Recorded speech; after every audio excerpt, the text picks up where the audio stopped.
Boa noite, meus irmãos, minhas irmãs. Muito bem-vindos, muito bem-vindas a mais essa aula, aqui, a aula aberta do professor Mauro. É um prazer sempre estar com vocês aqui às terças-feiras, às 20 horas, 20h15 aproximadamente, sempre ao vivo pela plataforma Zoom. Todos aqui já me conhecem, foram meus alunos, creio que todos. Alguns são alunos ainda, já se formaram, alguns outros. Acho que todos são meus alunos ou já se formaram comigo, creio eu. Muito bem. O tema que me foi pedido para nós dissertarmos na noite de hoje, mais conhecida como terça-feira, ou também com 11 de abril de 2023, exatamente às 20 horas e 16 minutos, foi sobre a profissão de despachante imobiliário.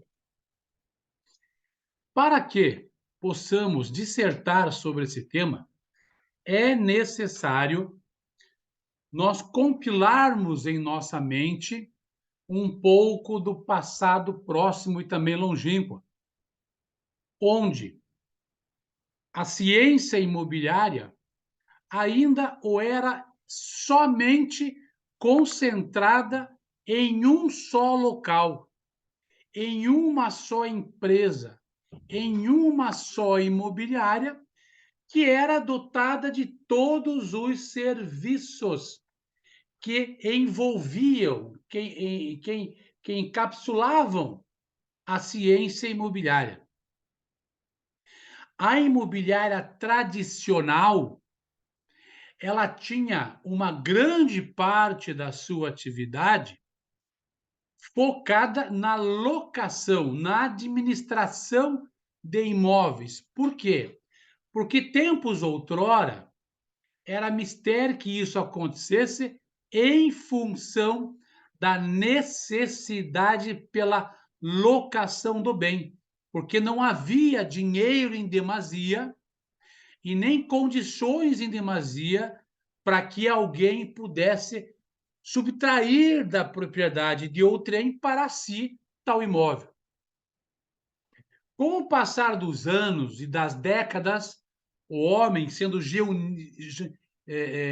genuíno em suas criações, gerando assim riqueza para si, para o meio que vivia e para outrem. Através da riqueza gerada pelas ações do homem, quer fossem pensadas, controladas, equilibradas, responsáveis, quer sejam predatórias, extrativistas, independente do rastro que deixariam no meio ambiente, que quiçá muito, muito, muito tempo ago, long, long, long time ago, o que acontecia? Vocês estão me ouvindo, todo mundo? Está me ouvindo? Todo mundo está me ouvindo, então talvez seja, tem uma aluna dizendo que não está ouvindo, talvez seja aí no seu computador, porque os outros acabaram de falar que estão ouvindo bem, tá? Então, many time ago, muito tempo atrás, era mais fácil locar um imóvel do que comprar um imóvel. A geração de renda, a geração de renda executada pelo homem fez com que a voracidade pelo poder, que era traduzido em bens e dinheiro, e posses e propriedades, fizesse com que o poder ficasse centralizado em algumas famílias, em algumas empresas, em algumas pessoas. A partir desse momento, iniciou-se, então, o capitalismo selvagem, né? O famoso capitalismo selvagem. Por que selvagem? Porque não tinha nenhum escrúpulo em destroçar alguém para chegar em seus objetivos.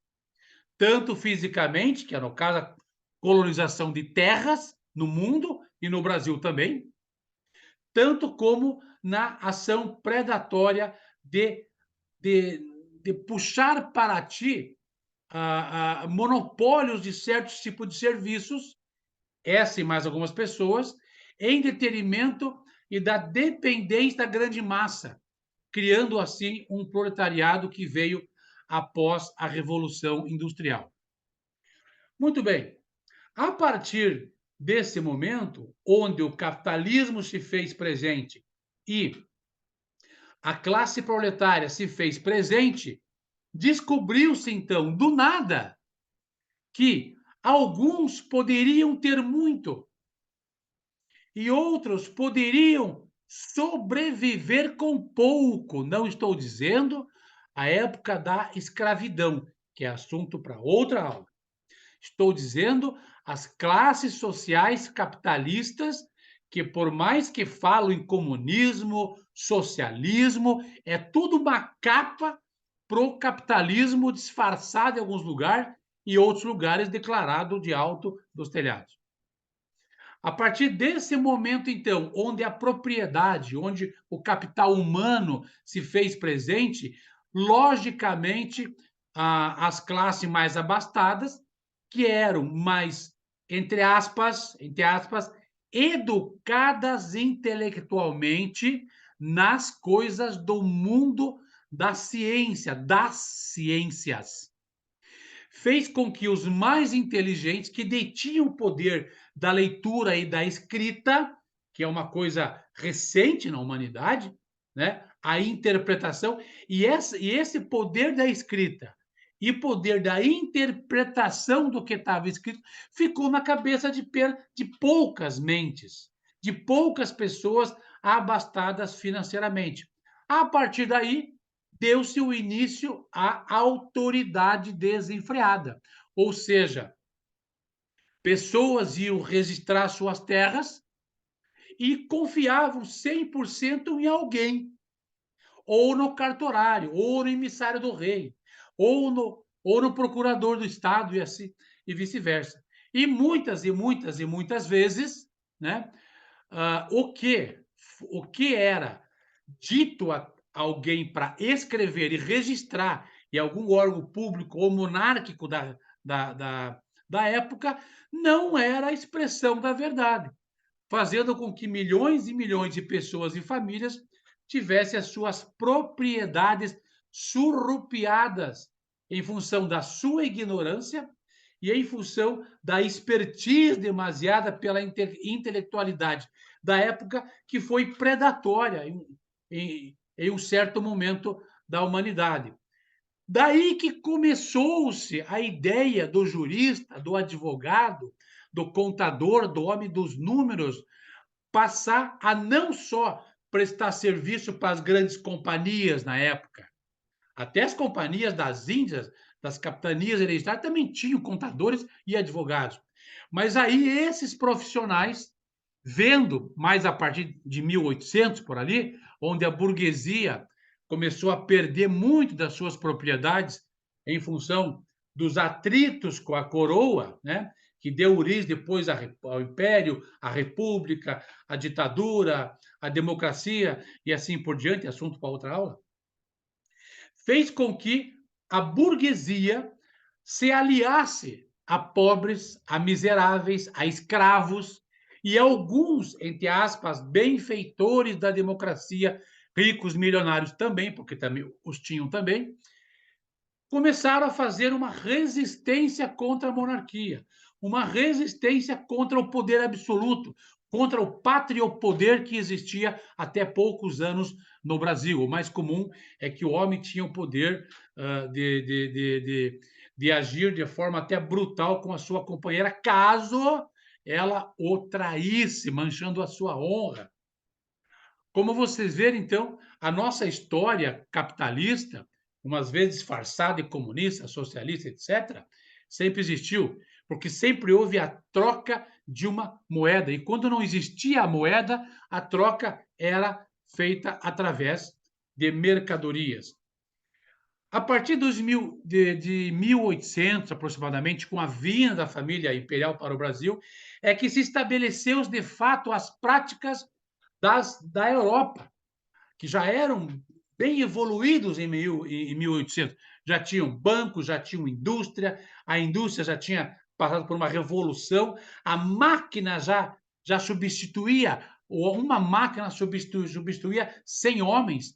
E aí, quando houve uma escassez de profissão, uma escassez das pessoas, uma escassez de oportunidade de trabalho, onde todo mundo pensou que a falta de trabalho, a substituição de trabalho pelas máquinas, fariam com que o homem ficasse em ociosidade e, portanto, não produzisse. Portanto, era melhor que perecesse nas ruas jogadas, como muitos anos foi, principalmente na Inglaterra e outros países, porque ele não tinha função, viviam mendigando. E aí começou o trabalho barateado, pela falta de trabalho. Diferentemente de hoje, que muitas pessoas nos falam que muitas profissões vão desaparecer, como aconteceu lá em outrora, lá em 1800, 1500, 1900, que faltava, por causa da revolução, uma máquina passou a fazer um trabalho de 100 homens. E ali era o caos. Não foi o caos porque N outras profissões foram inventadas através da necessidade de fazer algo para sobreviver e para atingir a tão sonhada estabilidade e riqueza monetária. Para quê? Para que um pouco do poder do senhor do engenho viesse aos vassalos que viraram burgueses, que viraram capitães, que viraram coronéis, mesmo sem ter patente militar nenhuma. Isso aconteceu. Depois, aonde eu quero chegar? Que toda essa evolução do capitalismo gerou propriedade. A propriedade gerou poder. O poder gerou dinheiro. Quem tem dinheiro faz dinheiro.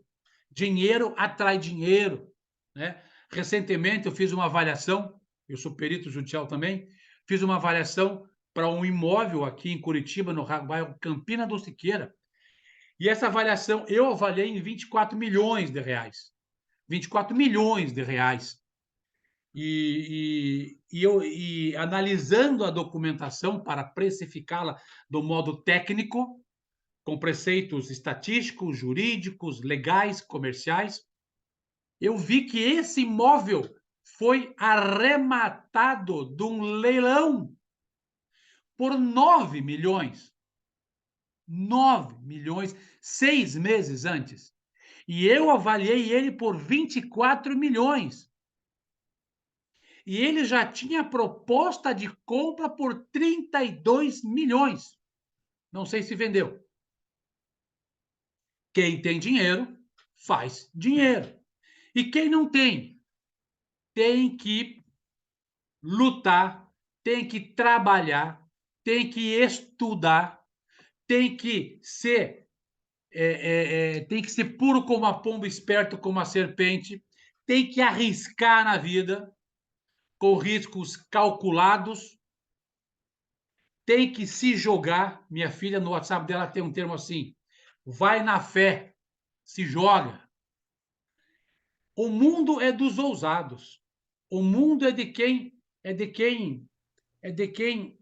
paga para ver, é de quem investe em si. O mundo é de quem não tem medo. Ou você faz parte de que classe de homens sois vós? Cristo já falava isso, né?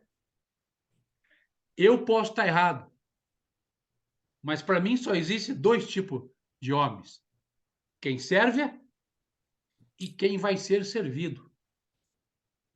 Só tem dois tipos de. No âmbito do cristianismo, né? Quem serve é a pessoa que vai ajudar alguém a fazer algo. Quem é servido vai receber uma certa ajuda. No âmbito da antiga monarquia, quem serve era os pobres, os empregados. E quem era servido eram os reis e rainhas. Trazendo para hoje, no cristianismo, quem serve é o líder. é o CEO, é o diretor, é o dono da empresa.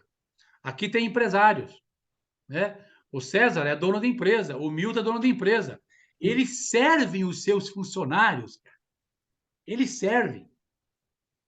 Tenta você chegar na tua empresa de manhã cedo e você levar um copo de chá, café, cevada, água na mesa dos seus funcionários, sem ninguém pedir nada. Pensa nisso. A transformação que vai ter, se já não estão fazendo, é claro, a transformação que vão fazer na mente desse funcionário. O servir começa pelo dono. E quem é servido? As pessoas que estão em algumas posições, pode ser momentaneamente, básicas estruturais de engajamento do negócio, que poderão crescer, mas uma empresa não consegue viver com 55 gerentes. Se ela tem 55 vagas de trabalho, ela vai ter 2, 3 gerentes, um diretor, e o resto vão ser auxiliar de produção.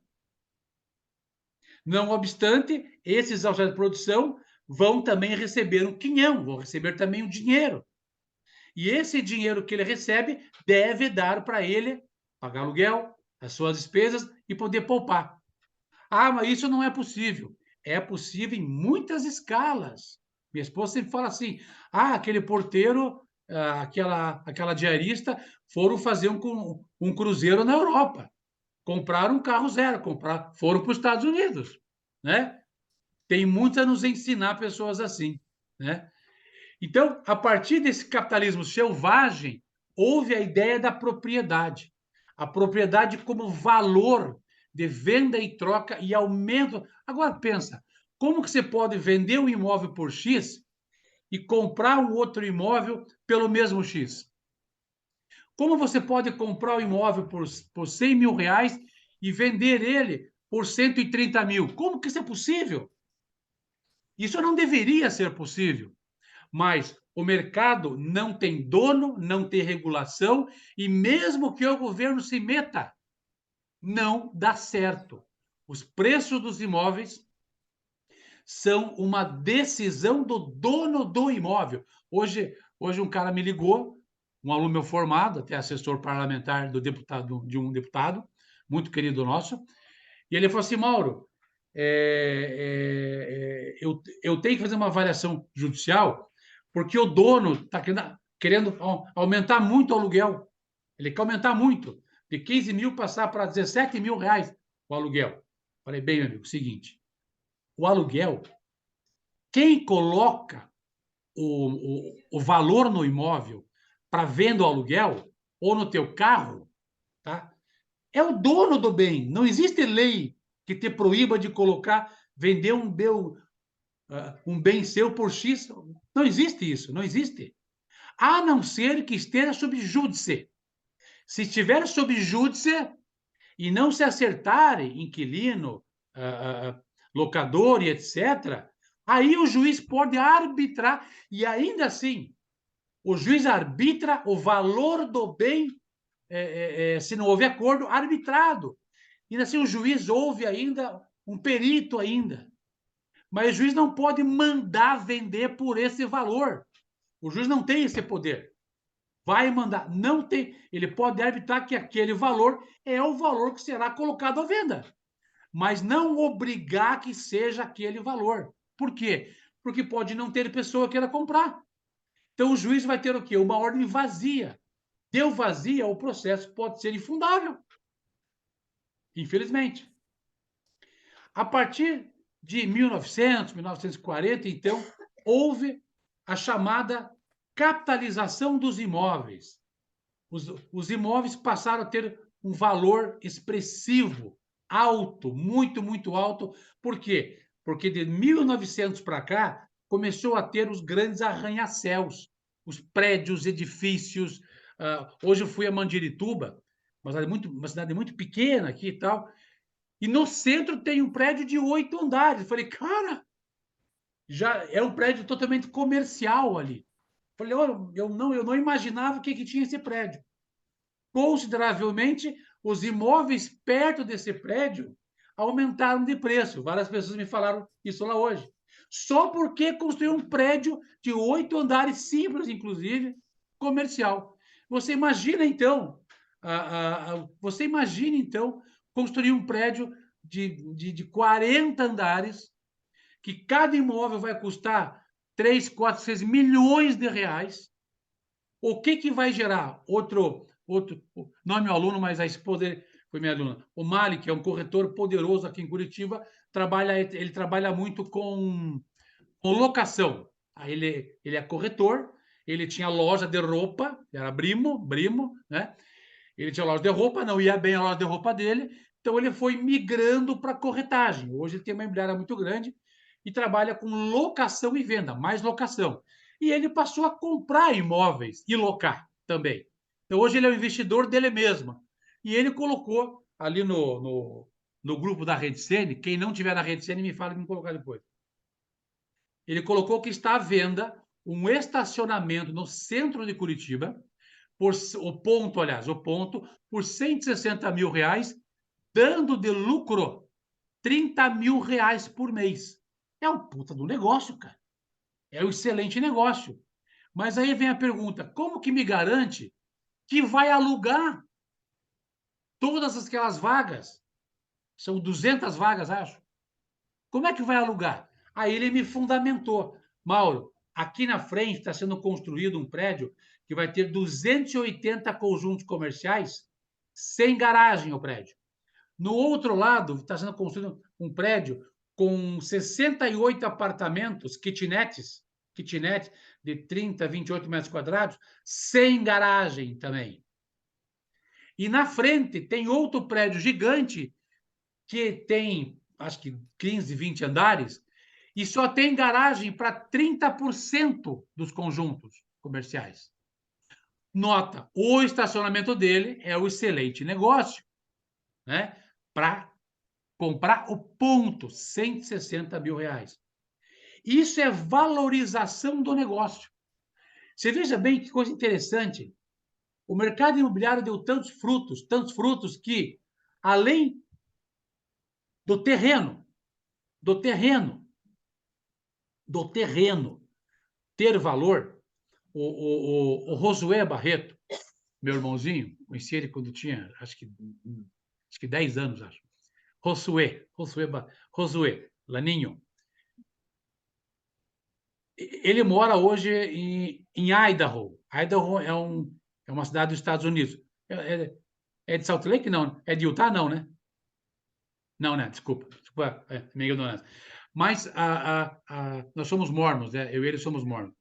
Quando os mormons chegaram no Vale do Lago Salgado, lá 1800 vai bolinha, era um lugar que ninguém queria. Lago Salgado, não dava nada lá, não dava nada lá. Então, lá os mormons se estabeleceram lá. E lá fizeram a sua vida. Porque ninguém queria aquela terra. Ninguém queria. Então, pegaram lá. Quanto custa hoje o metro quadrado em Salt Lake City? Em Utah, Salt Lake City é a capital. Quanto custa hoje? Muito dinheiro. Se alguém quiser vender um desses imóveis, vai pegar um corretor de imóveis para fazer a venda. Mas se esse alguém quer vender o seu lote, a sua casa, a sua empresa ali, o seu imóvel ali, e já tem um comprador, não precisa de corretor de imóveis. Aí ele busca alguém para assessorar ele documentalmente. Sempre foi usado quem para fazer isso? The lawyer, os advogados. E essa não é a função do advogado, cara. Não é a função do advogado. Mas é o cara que entende de papel, de documento, de direitos, deveres, contestação, judicialização, se fosse o caso, reivindicação de direitos, patentes, deveres, reivindicação. Então, a profissão de despachante imobiliário, assim como a profissão de vistoriador de imóveis, assim como a profissão de fotógrafo de imóveis, assim como a profissão de de reformador de imóveis, marido de aluguel, tá? Assim como a profissão de especialista em jardinagem para imóveis, pinturas para imóveis, tá? Os especialistas em segurança eletrônica, especialista em segurança 24 horas, empresas de vigilância armada, guardas, empresa canina no Brasil, acho que não tem mais empresa canina mais. Mas, então, todos esses serviços que eu acabei de falar para vocês eram todos feitos pela imobiliária, coisa de 20, 30, até 40 anos atrás. Todos. Toda imobiliária tinha que ter um reformador. Tinha que ter, eu falo, no seu quadro funcional. Alguém tinha que ser advogado. Daí que veio a intimidade do corretor de imóveis e do advogado. Porque alguém da família do imobiliarista tinha que ser advogado para tratar dos contratos de locação e permuta, principalmente. Aí que veio essa familiaridade, que alguns corretores acham advogados. Alguns advogados acham corretores. Mas não são. Cada um tem as suas funções. Mas cada um entende um pouco da profissão do outro. Essa semana eu fiz a matrícula de 3 advogados que querem ter o Cresce para fazer negócios tipo bico. Tipo bico. É o que ele pensa. Mas quando ele ganhar a primeira comissão de 30, 40, 70, 100 mil reais, ele começa a repensar a sua função como advogado. Começa a repensar. Já um corretor passar a ser advogado é muito pouco provável, porque o advogado tem que pensar muito, tem que ler muito, tem que ter muito saco, tem que levar a lambança de juiz, de promotor, do outro advogado, essa aqui é pura verdade, tá? Não que o corretor não queira fazer isso, ou não possa, ele pode, se ele quiser, fique à vontade. Mas é muito melhor você ganhar dinheiro vendendo, harmonizando, motivando, é, criando, desenvolvendo, estudando uma matéria que não é tão difícil, que é a matéria de operações imobiliárias, e colocando aquilo que é mais precioso num corretor, a sua aparência emocional, a sua aparência psíquica. Já viram um homem feio para danar? Pensa no Zé Ramalho, cantor. Não existe pessoa mais feia, a gente sabe que não existe. Tá? Pensa numa cantora como a Daniela Mercury, apesar de ser sapata, tudo bem, né? Mas ela é muito bonita. A Ivete Sangalo, né? Também muito bonita. Você imagina os dois namorando. Né? O que o Jonathan vai falar? Ora, o Zé Ramalho tem um papo que, olha... Na nossa época de jovem, eu tenho 55 anos, tá? Era muito comum. Nossa, aquele cara ganhou aquela mina. Como que ele conseguiu isso? O cara é bom de papo. Na nossa época era assim, né? Hoje em dia já tem que ter carro, moto, apartamento, cartão de crédito aquele preto transparente, que só dono de farmácia tem, empresário tem aí no ramo de imóveis, né? Que tem esses cartões platino e tal. Então, a partir dessa ideia do grande poderio, né? Os advogados, corretores e as imobiliárias começaram a sentir no mercado nos últimos 30, 40 anos, desde 1970, quando começou o primeiro sistema financeiro de habitação, na década de 70, que o governo criou essa ideia paternalista de ajudar o povo a ter aonde morar, a não ficar ao relento, a acabar com os miseráveis desabrigados na rua, né? E pasme vocês, nós chegamos a ter mais de 30 milhões de pessoas nas ruas. Hoje está em torno de 16 milhões aproximadamente. E uma boa parte disso é por opção própria.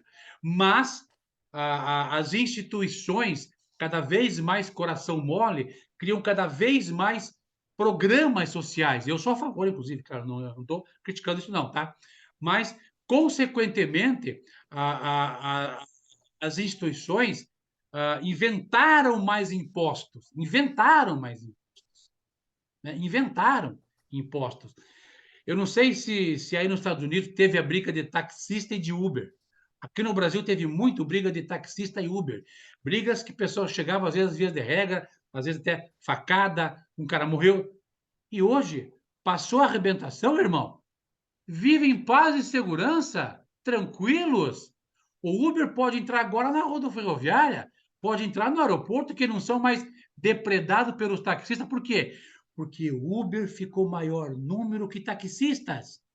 Me lembra meu irmão Lincoln. Meu irmão Lincoln, eu nunca fui muito chegado a ele, entendeu? Porque quando eu era pequeno, ele me batia, às vezes do nada. Do nada. Ele era, né? Só que quando eu fiz 16 anos, eu comecei a ficar maior que ele. Hoje ele é uma tampinha e eu tenho quase 1,80 m. Então ele nunca mais se aventurou a bater em mim, que ele ia apanhar. Isso aconteceu na guerra dos Ubers e dos táxis. Hoje os Ubers são muito mais poderosos. Pensa numa classe unida, os motoboys. Estados Unidos, acho que não tem isso. Os motoboys. Cara, se você bate num motoboy na rua, ele cai, a gente não sabe de onde que chove todos os outros. Eles param em volta, fazem uma roda ali para não deixar o cara fugir e se bobear ainda arrebentam. Não estou criticando. É uma classe que sabe o seu poder. Como era, o César vai lembrar disso, o César vai lembrar disso. Lembra, César, quando tinha greve de banco? Lembra disso que acabava com a nossa vida, cara? Lembra? Há quanto tempo a gente não vê mais greve de banco? Velho? Por quê? Façam à vontade, meu parça. Vai tudo ser demitido. O sindicato do banco, pasmem vocês, já foi o sindicato mais forte que existia, mais até dos metalúrgicos. Porque eles impediam de você pegar dinheiro, cara, pegar talão de cheque, depositar, pagar contas, eles impediam de você fazer isso. Hoje não tem mais esse poder. Então, o poder que estava Ó, centralizado nas imobiliárias, tanto é, ô, mano, só um minutinho, eu vou concluir, tanto é que que tem imobiliárias que estão firmes até hoje, de 30, 40, 50, 60 anos, firme e forte. Pode falar, César. que tu falou sobre o tamanho do motoboy e tal, tão grande. Os bancos quase hoje também não tem tanta greve porque as cooperativas ficaram grandes também, né? Que aí tu tira a tua conta de um Banco do Brasil, de uma caixa e leva para uma cooperativa, Cicobi, Sicredi. Essas cooperativas ficaram muito maiores que os bancos normais hoje, né? Então também é então tu fechou lá, tu vai para outro banco, não tem muita opção hoje, né?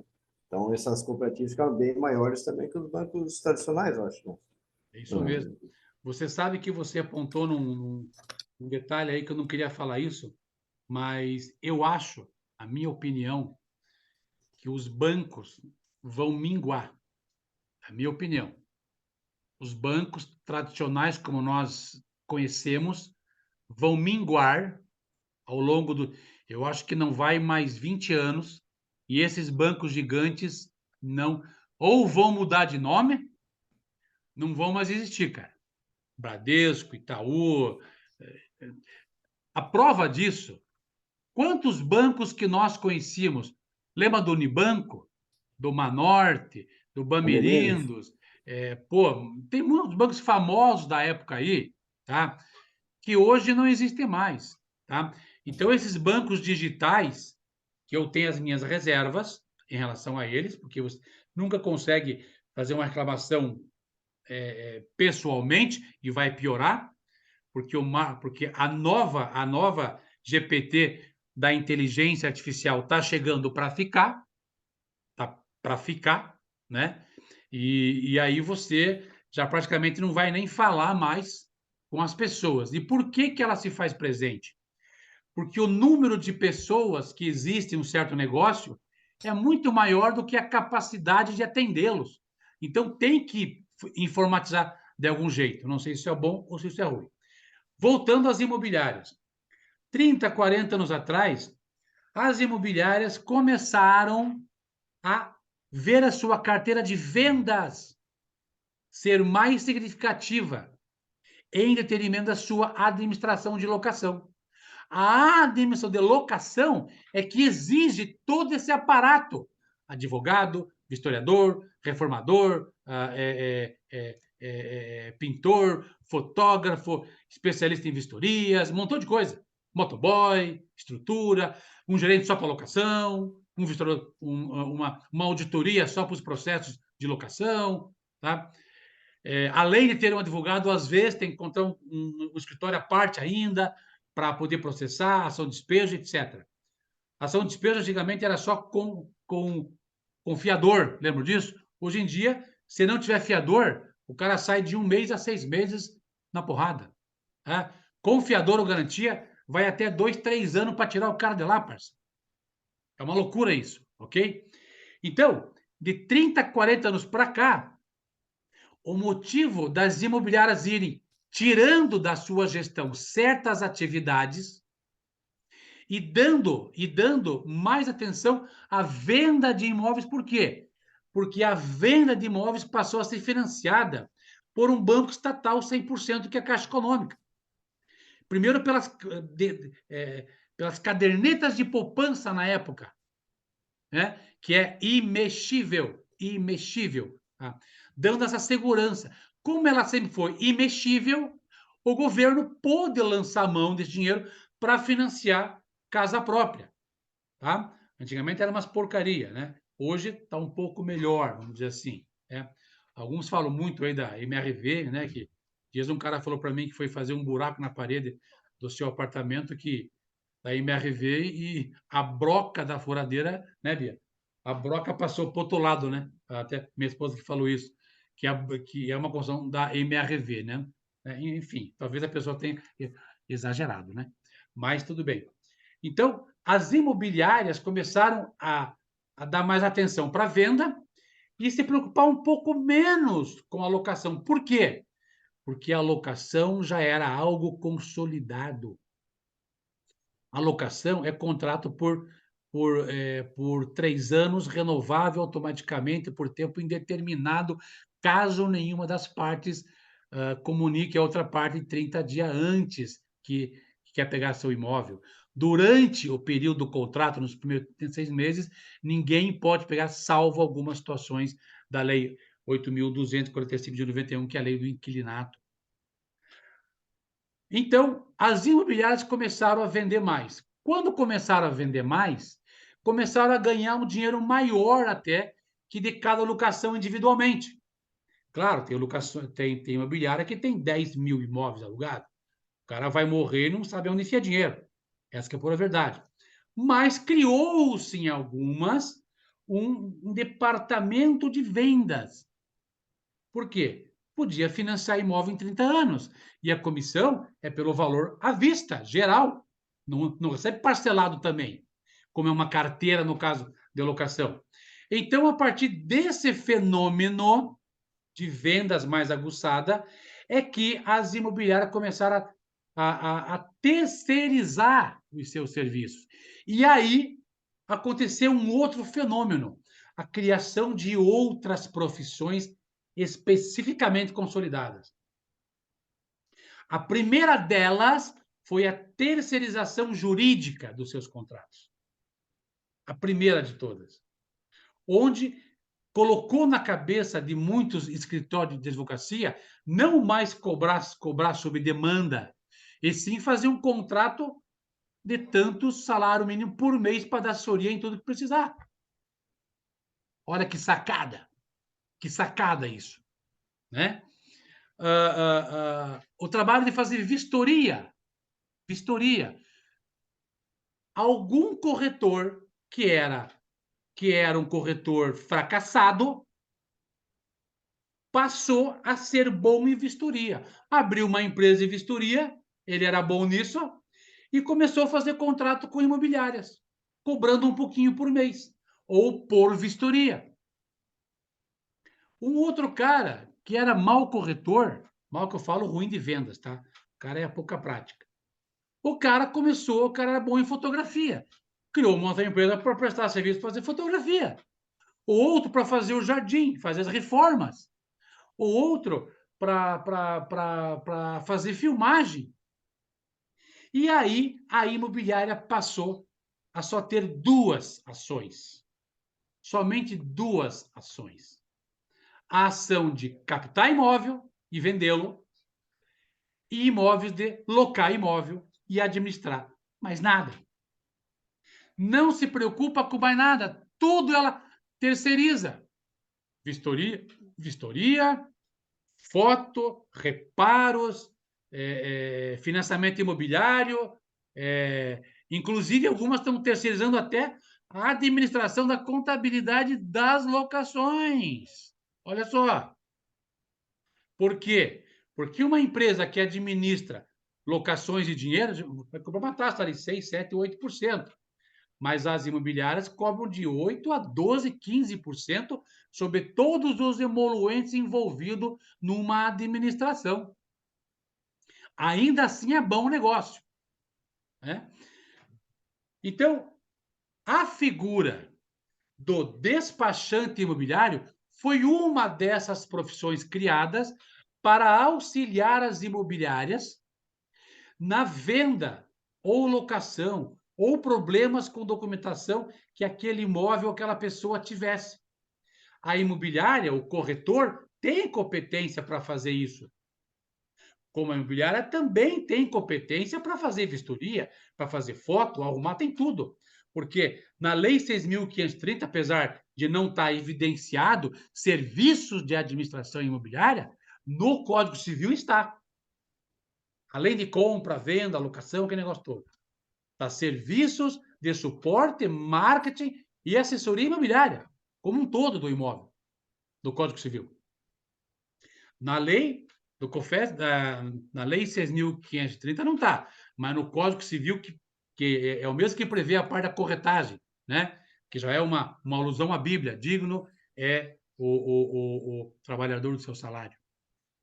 Então, o despachante imobiliário foi o último desses profissionais a serem criados para assessorar uma imobiliária nos problemas documentais de um imóvel de locação ou de venda, ou de uma assessoria propriamente dita. E aí eu vou querer fazer um parênteses agora. A profissão de despachante imobiliário, como ela sempre foi realizada por advogados ou por contadores, tá? Criou-se, há muitos anos atrás, o Conselho Nacional do Despachante Imobiliário e o Conselhos Regionais de Despachante Imobiliário. Como eu cresce? Porém, esse conselho ele foi contestado por décadas na Justiça Federal, porque ele não tinha personalidade jurídica constitucional, de fato. Tanto é que hoje a lei que reconhece esse profissional, reconhece apenas esse profissional, reconhece. Foi assinada pelo presidente Bolsonaro há 2 anos atrás, em dezembro. Então a profissão passou a se valer de verdade, a existir de verdade a profissão. Então, alguns estados que têm o conselho de despachante documental, não é imobiliário, o Conselho Nacional de Despachantes Documentais. Não tem nada a ver com despachante imobiliário. Marque isso na cabeça. Tá? Por que despachante documental? Porque é o cara que está capacitado em termos de conhecimento jurídico e de processos a atuar junto a repartições, atuar junto a repartições públicas e privadas, representando alguém. Uma procuração, é óbvio, é claro. Ele não pode representar alguém se não tiver uma procuração, mesmo um despachante documental associado a um conselho. Ele tem que ter essa procuração. Já o corretor de imóveis não precisa de procuração, basta a opção de venda. Olha que diferença do poder que é um conselho e o menos poder que é outro. Qual o despachante documental que vocês conhecem? O despachante do Detran, que faz a placa dos carros de vocês. Que outro tipo de despachante vocês podem conhecer? Despachante aduaneiro, que vai fazer a papelada para importação e exportação de produtos, por navio, por avião, etc. Qual outro despachante que tem? O despachante de armas, com essa folia do CAC aí dos últimos anos, tá? O despachante documental de armas, ele faz toda a documentação para você pegar o porte de armas. Também dá procuração para ele, paga para ele fazer isso, e ele vai fazer isso para você. E existe o despachante documental imobiliário que nem entra na cabeça dos despachantes documentais, porque o corretor de imóveis já tem essa competência legal, técnica, que já está no Código Civil há décadas e que já está também na própria lei da profissão. Então, para ser um despachante documental imobiliário, para trabalhar com imóveis, você não precisa estar afiliado a nenhum conselho de despachante documental. Claro que eles vão dizer que sim, mas não tem nenhum fundamento técnico, não pode provar nada, não pode fazer nada. Então, o despachante imobiliário que nós conhecemos também tem outros nomes. Correspondente bancário, despachante, financiamento imobiliário, representante de bancos que fazem o processo de financiamento imobiliário, né? Até o César comentou comigo também sobre isso, então até acho que dando uma melhor ideia para ele de como agir. Então, hoje um despachante documental do ramo imobiliário, se ele não atua com o processo de financiamento imobiliário, ou seja, ele não presta serviços para a imobiliária, tá? E aí ele ganha um valor pelo processo de financiamento e mais uma percentagem do banco que ele leva, porque o despachante imobiliário financeiro ele é cadastrado em vários bancos, Caixa Econômica, Itaú, Santander, etc. Então ele ganha comissões também. Então é um ótimo negócio você ser um despachante imobiliário financeiro. Mas eu quero ser um despachante de documento. Tenha outra atividade, porque você não vai ganhar muito dinheiro. Você vai ser chamado muito para tirar certidão de um estado para outro, né? E quando você pegar um processo para regularizar um imóvel, é o curso que eu tenho aqui também para vocês, tá? Alguns já fizeram aqui. O curso de regularização de imóveis é um trabalho de despachante imobiliário. Não tem nada a ver com financiamento. Vocês, corretores, também podem fazê-lo, porque está dentro da lei da sua própria profissão. E aí você pode realmente ter que ir a alguns órgãos públicos, tá?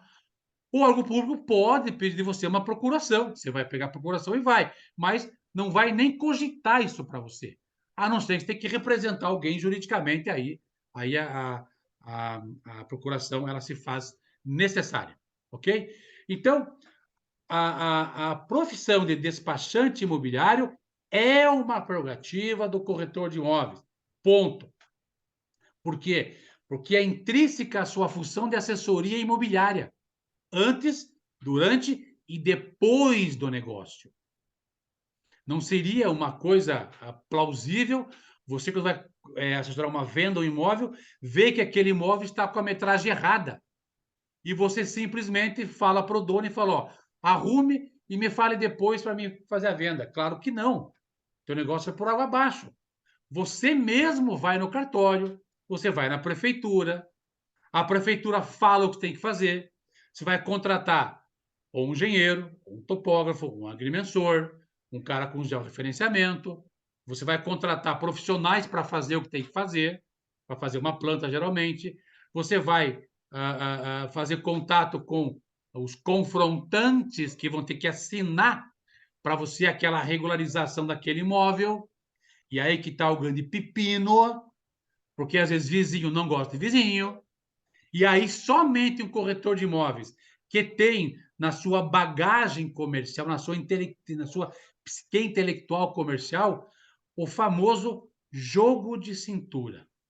Pessoa atilada, pessoa que consegue ouvir, ponderar, conversar no outro dia dá alguma contrapartida para pegar a assinatura dos confrontantes, que é o maior pepino que tem. Eu fui contratado para fazer uma regularização de imóveis, eu com mais um parceiro meu, fizemos, cobrei 50%, e os outros 50% no êxito do negócio. Já faz 6 meses, e um dos confrontantes não assina, porque ele não quer assinar. E aí? Qual que é a atitude? Judicializar o negócio. Mas aí vai ter que pegar um advogado, é um processo, vai demorar mais 5, 6, 7, 10, 12 anos. Então é melhor pegar o cara de bom humor, dar alguma contrapartida para o cara, né? E estamos tentando fazer isso. Isso é um projeto de regularização de imóveis. Tivemos que buscar um engenheiro para refazer a planta, foi quase R$ 6.000 para o engenheiro, né? O mais barato cobrou isso, foi pago em 10, 12 vezes no cartão lá pelo dono do imóvel, e a nossa parte foi só 3.000, cara.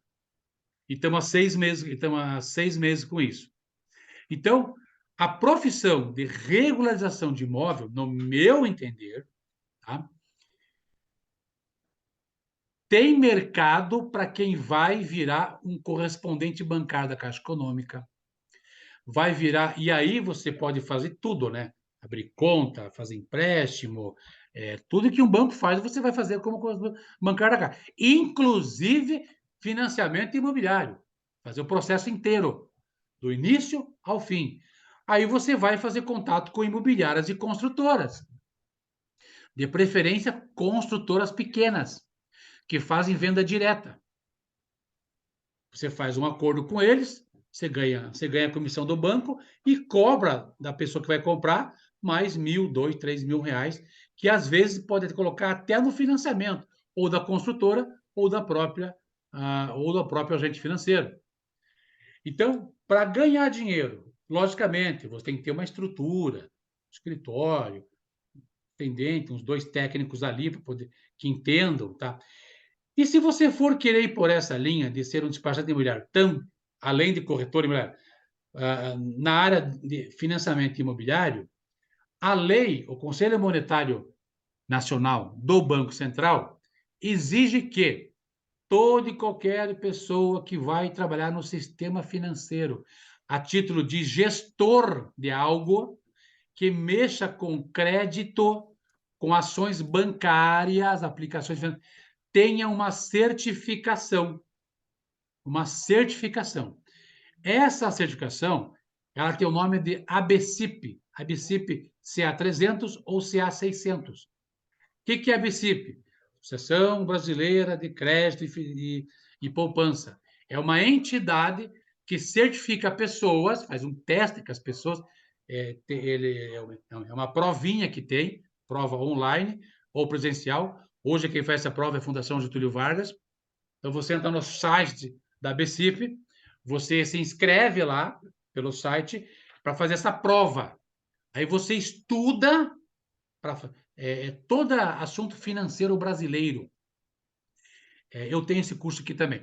Nesse curso que eu dou de despachante imobiliário, tem 60 videoaulas, tá? Material de tudo. Além disso, tem mais 6 horas, mais 2 encontros de 3 horas ao vivo com especialista na área de finanças, que ele fala todo o processo do sistema financeiro brasileiro, que é o conteúdo que cai na provinha da ABCIF. Se você for aprovado, você ganha um certificado que você pode atuar na assessoria de financiamento imobiliário de imóveis até R$ 2 milhões, CA300, ou imóveis acima de R$ 2 milhões de financiamento no CA600. Tem que fazer cursinho? Não precisa. Você pode fazer já, entrar e fazer e acabou a história. Tem uma taxa, acho que é R$ 200 a taxa lá.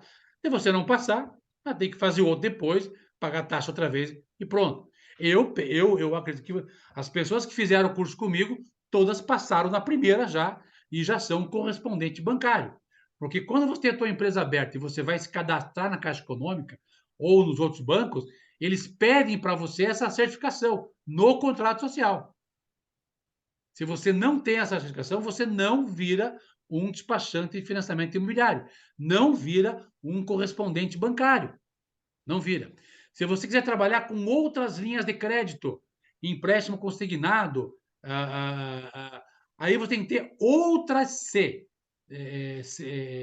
CA20, CA40, cada ação do mercado imobiliário, corretor da bolsa, é C tal, entendeu? No caso, trabalhar com o mercado imobiliário, financiamento, é o CA300 e o CA600, ok? Bem, pessoal, o que eu queria falar para vocês sobre a função de despachante imobiliário, essa é a história, tá? Então, cada vez mais imobiliárias e corretores tendem a não mexer com outras coisas e terceirizar os seus serviços para focar somente em venda. Alguns que têm imobiliária iniciam com locação, porque tem que ter uma estrutura melhor jurídica e tal. Quem quer se aventurar a trabalhar já com despachante imobiliário, também tem que ter uma estrutura, um escritório, uma, duas pessoas, já tem que começar investindo de cara já. E aí vai ter que investir em visitar imobiliárias, fazer contrato com imobiliárias, como ou tantos outros despachantes também fazem isso. Também fazem isso, tá? Então, esse era o recado que eu queria passar para vocês. Agora, eu queria deixar a porta aberta se algum de vocês tem alguma pergunta, algum questionamento, quer compartilhar alguma coisa, aí fiquem à vontade. E, Mauro, daí eu tinha falado sobre despachante imobiliário, que tu falou de documental, né? Então, a grande dificuldade que tem o pessoal aqui é os engenheiros, agrimensores, engenheiro civil, de montar esses documentos para cartórios, né? Tanto que a minha esposa, ela é oficial de cartório de registro de imóveis, né? Então, o cara chega lá, é uma bagunça, cara. Os caras daí vêm, falta documento, tem que voltar. Então, seria mais uma assessoria nessa área também, que é bem deficiente, né? Para Sim, chegar para o cartório, registrar e deu, né? sim. Seria uma Para facilidade. isso, eu queria só falar uma coisa. Qual que é a expressividade que os conselhos de despachantes documentais têm hoje no Brasil? É quase zero. Quase zero, para ter uma ideia. Tá? Ninguém leva a sério, ninguém se preocupa com isso, enfim, tá? É quase zero. É imperceptível, vamos dizer assim. Uhum, A única classe que são fiscalizados é o despachante do Detran, que leva nas costas os conselhos. Só para no Paraná não tem. Santa Catarina não tem, entendeu? Tinha um cara ali só que era só ele manada. E não tem nenhum filiado porque também nem tem essa política, entendeu? E outra, hoje para o cara virar um despachante documental mesmo, legalizado, a lei que o Bolsonaro criou deu um maior tiro no pé, está em discussão agora outra vez, querem derrubar essa lei, porque eles exigiram que esse profissional tivesse o curso superior de despachante documental, que nem existe esse curso, cara. uhum. Existe um, dois aí que nunca teve turma, nunca formou turma.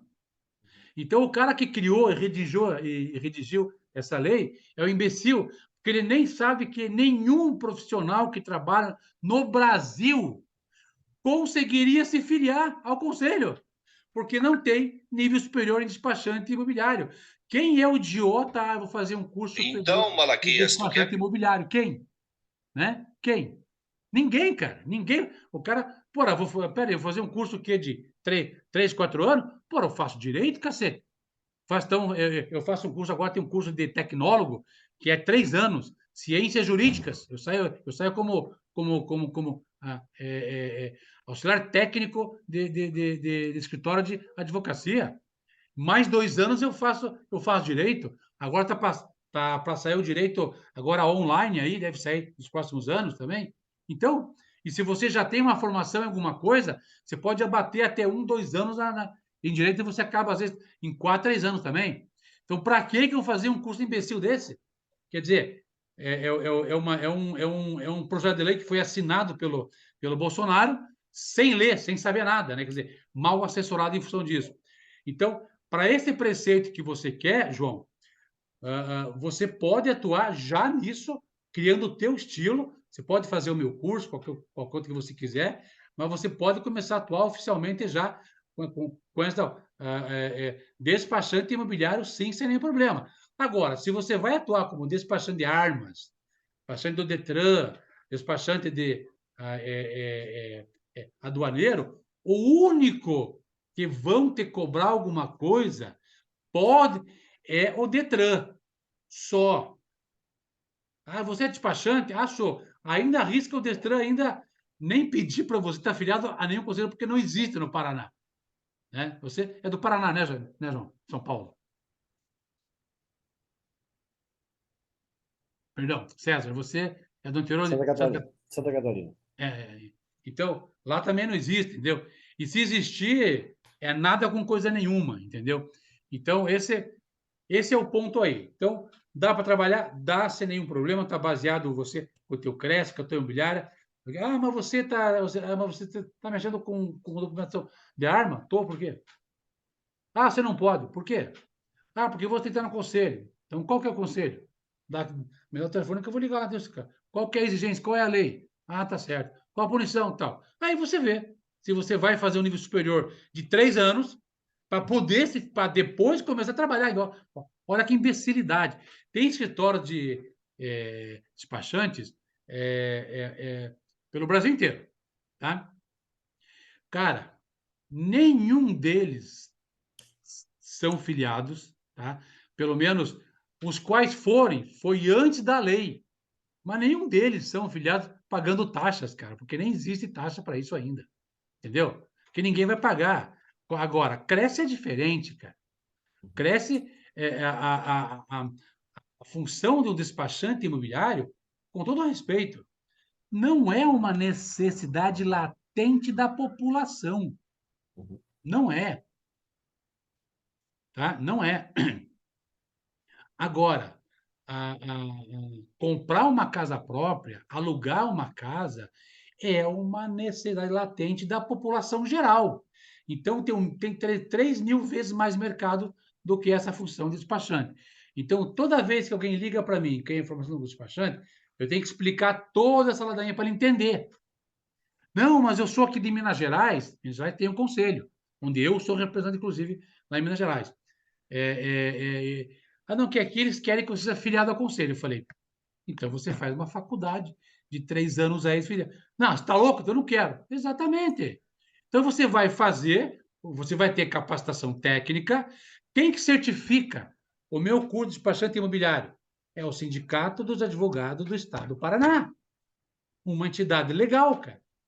Quem que é a professora? É a diretora do sindicato do advogado, a doutora Débora Castro, especialista em direito imobiliário. Tanto é que o nome do meu curso era despachante imobiliário. Eu mudei para regularização de imóveis e processo imobiliário. É a mesma coisa. Mas só para evitar essa minha explicação toda vez a mesma ladainha, entendeu? Então, o curso de regulação de imóveis e processo imobiliário tem todas as informações para você trabalhar com despachante imobiliário, nota, ligado ao mercado imobiliário como um todo. Uma consultora, uma incorporadora não sabe nada sobre que documentos que ela tem que registrar para abrir uma incorporação. Ela vai pedir para quem? Para um despachante imobiliário. Se o despachante não sabe, ele consulta o seu advogado na parte da lei. Mas cara que é despachante, cara, entende às vezes mais que advogado. Por isso que a maioria dos despachantes hoje são advogados. Não é que eles são advogados, fazem trabalho de despachantes, ok? Eu, como também sou despachante, regularizador de imóveis, esses dias aí um cara da Amapá me pegou na internet pedindo para mim fazer como é que fala? Uma diligência de propriedade de um cliente dele aqui em Curitiba. Que eles estavam vendendo imóveis lá e comprando, e eles queriam saber como foi, que situação que estão os imóveis dele aqui, no Paraná. E aí eu fiquei uma semana ainda em vários tipos de cartório. Cobrei ali um valor básico, bem baratinho, porque eu queria fazer mais até para pegar experiência também, sabe? Então cobrei lá um valor bem módico dele, tá? Fiz, mandei tudo online para ele, tudo certo. Fechou o negócio lá. Às vezes me chamam também para tirar uma certidão, ir na prefeitura ver uma coisa, tal, você vai, tal, nunca ninguém me barrou oficialmente. Eu sou corretor tal, tá aqui minha carteira do crédito, tal, tal. Beleza. Agora, quando é para para executar alguma coisa, que vai gerar alguma coisa, aí, logicamente, você tem que ter essa procuração. Ok? Mais alguém? Jonathan, você tá louco para falar aí, Jonathan? Não, na verdade, não. Tô escutando ali e aprendendo mais. Mas essa questão do despachante, até achei interessante a aula hoje, até porque minha esposa atualmente ela não trabalha, né? Não trabalhava. Mas recentemente, mais precisou. Essa semana, nós pegamos ali 10 imóveis, 9 imóveis, na verdade, para começar a fazer a regularização. Eles estão locados em várias imobiliárias e está dando muito conflito na questão assim, recebe do inquilino, mas não paga tal coisa. Vem cobrança, gera prejuízo fiscal, porque os proprietários têm garagem de veículos, eles têm outros investimentos, começou a gerar esses problemas. Aí eles contrataram a gente, minha esposa está fazendo num termo relativo a essa parte de despachante, a gente está começando a reunir todos os documentos de todos os imobiliários, todos os contratos, para começar a fazer essa regularização de tudo, para a hora que a gente formalizar ali tudo, abrir o CNPJ, nós que vamos administrar tudo. Então a gente Muito começou bom. a fazer essa parte. E eu achei interessante a aula porque é algo que, na verdade, eu acho que ela devia ter assistido mais aula do que eu. Porque, na verdade, é ela que está fazendo as documentações lá, Cara, que né, bom durante saber o disso, dia. que bom saber Ela, disso. ela na adolescência, o primeiro trabalho dela foi numa imobiliária com locação de imóveis. Ela fez isso por alguns anos. E depois ela não atuou mais na área. Então, ela voltou essa semana para a gente se engajar nisso novamente. E a gente está ali, assim, ela está mais à frente ali, começou a reunir a documentação. Claro, começou na segunda-feira, então, a gente está ainda reunindo, mas é nesse sentido, né? Muito Dessa. bom. Isso. Muito bom mesmo. Eu dei para você, você teve acesso ao curso de despachante ou não? Não, ainda não. Então tá. Então tá. Vamos ver para a gente fazer esse curso para ela fazer, que é muito bom mesmo. Antônio, quer falar alguma coisa, poderoso Antônio? Não, quero não, tô de boa. Ô, Antônio, deixa eu aproveitar aqui o ensejo. Cara, você sabe que. Desculpa aí vocês, irmãos, mas eu com o Antônio temos uma certa liberdade aí. O Antônio fez o curso aí numa escola que eu era diretor há muitos anos atrás aí, e é membro da Rede Sênia aí. É um futuro parlamentar também, espero que seja.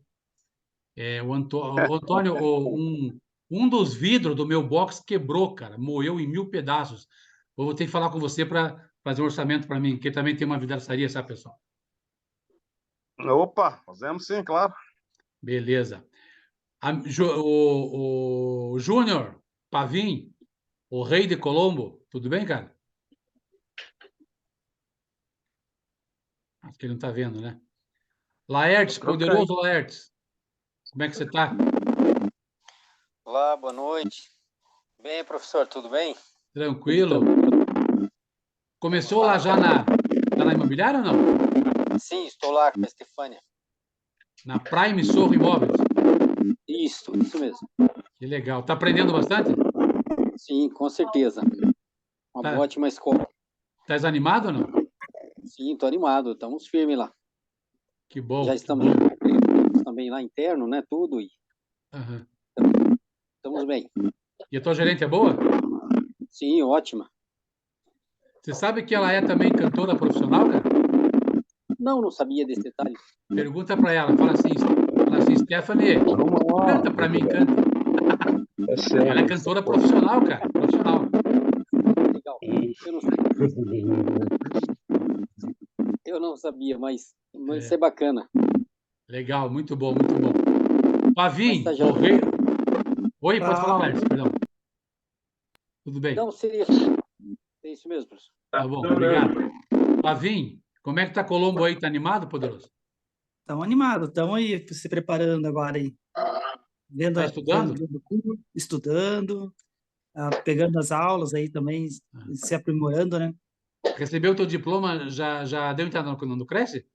Ainda no Cresce eu não dei entrada ainda. Estou finalizando, estou dando umas revisadas nas aulas, estou vendo Tá. os cursos e mais para frente eu vou dar entrada já no Cresce daí. Tá bom. Daí conta comigo, tá?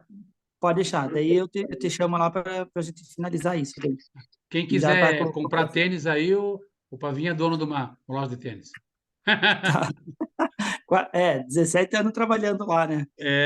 Como é que é? É Sport Tênis? Como é que é o nome? Isso, Sport Tênis. Sport Tênis. Bem famosa, né? Bem famosa. Sim. Legal, muito bom. Tá bom. Josi, tudo Boa bem, noite Josi? a todos. Tudo jóia. E vocês? Eu tô bem aí. E esse óculos escuro aí? Esperto, hein?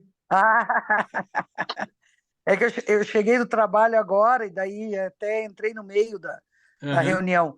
Mas já dei entrada no Cresce e estou aguardando sair. Que legal, Josi. Tá bom. Conte com a gente aqui, tá? Se precisar, viu, querida? Tá, e gostei aí do despachante imobiliário também. Já tinha um Legal. pouco de conhecimento, porque como eu vendo muito consórcio imobiliário Aham. e faturo muito faturamento de carta de consórcio contemplado, a gente acaba tendo que fazer o serviço para o cliente de certidão, essas coisas assim. Então, eu achei Imagino. muito interessante a profissionalização disso. Legal. Obrigado, Josi. Jonas, Obrigado. como é que tá o Jonas aí? Tá me ouvindo, Jonas, ou não? Jonas também é um irmãozinho meu de anos já aí também. Acho que tá ali. A nossa arquiteta, Isis Solano, tudo bem, Isis? Vamos ver. Oi, tudo bem? Tranquila, Isis? Como é que tá? Tranquilo, sim. Ah, tudo bem. Agora, começando a ver as aulas, agora que eu vou Vai começar. começar. Oi, Isis, tá ouvindo? Tô sim. Ah, então tá. A Vocês estão. Isis é arquiteta, tá, pessoal? Arquiteta, e Isso. agora começou a fazer o curso com a gente. Falei para ela que arquiteto tem um grande ganho de tempo já quando vai entrar no mercado imobiliário, né? Estás animada, Isis? Ah, eu tô bastante, sim. Vamos aí. Que bom. Que bom. Conta comigo também. O, Obrigada. o Rosuê, nem vou pedir para ele falar, porque ele já fala tantas vezes aqui, né, Rosuê?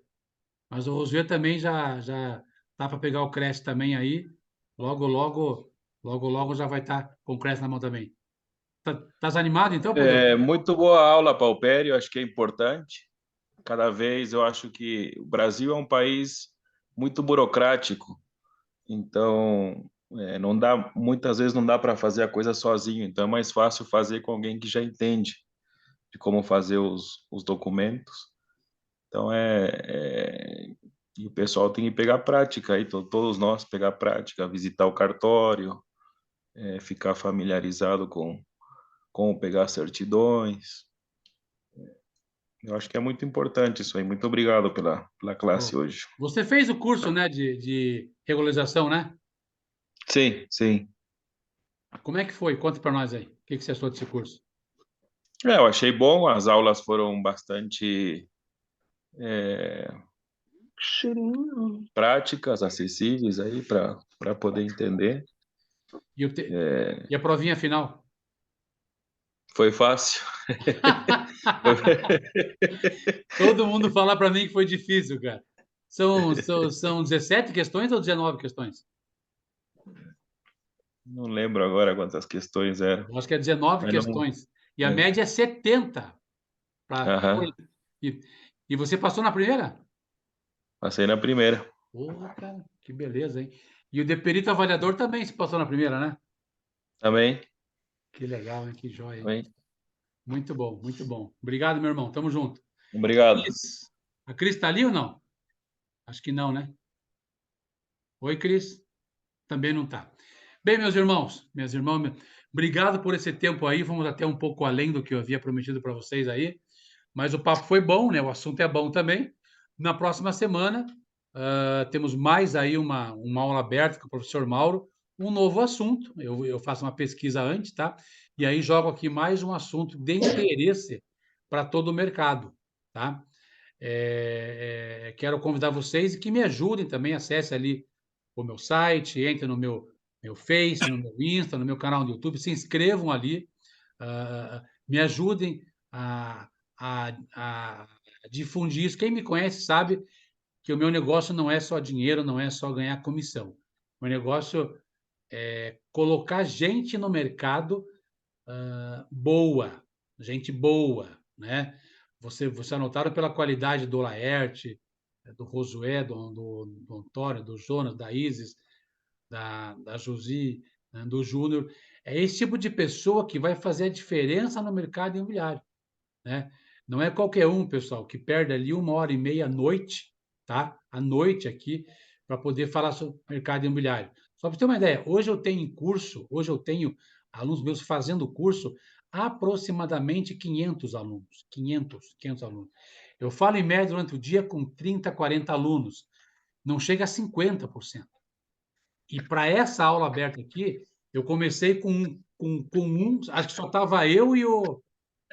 Acho que estava eu e o Milton da farmácia só, que saiu agora. Depois já estava só eu, acho que eu, o Milton e o Laertes.